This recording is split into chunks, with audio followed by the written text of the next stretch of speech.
The Civil War.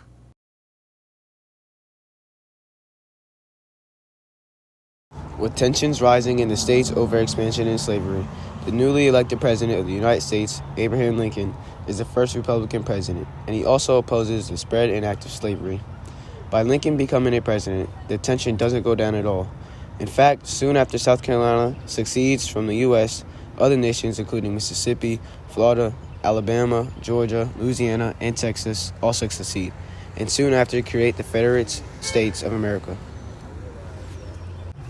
Now that the Confederates had separated from the Union, the Confederate States needed a new president, and Jefferson Davis was elected. On April 12, 1861, at 4:30 a.m., the Confederates attacked. The Confederates had fired at Fort Sumter, and this was the battle that started the war. After the first battle, President Lincoln issues a public declaration to gain 75,000 militia to stop the Southerners. After this, the states of Virginia, Arkansas, North Carolina, and Tennessee secede from the Union. Because of this, Lincoln has called for an additional 43,000 troops for the army. Soon the war that was supposed to last 90 days lasted 4 years. As the war continued, the technology did as well. The creation of the Monitor and the Merrimac, which were modern versions of modern-day battleships, were made. Some other things that was created was landmines and military rifles.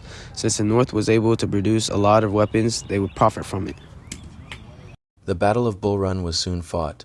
The Battle of Bull Run, also known as the First Battle of Manassas, was the first major battle of the American Civil War, fought on July 21, 1861, near Manassas, Virginia. It was a Confederate victory, and it highlighted the complexity and brutality of the conflict to come. The Battle of Antietam took place on September 17, 1862, near Sharpsburg, Maryland. It was the bloodiest single-day battle in American history, with around 23,000 casualties.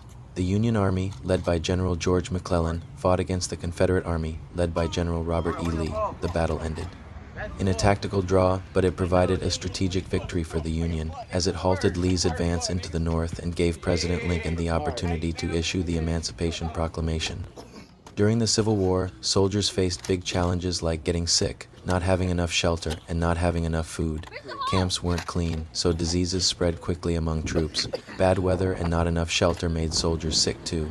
Sometimes there wasn't enough food because supply lines got messed up. Despite these problems, soldiers found ways to cope, like finding extra food and doctors working hard to help the sick and hurt.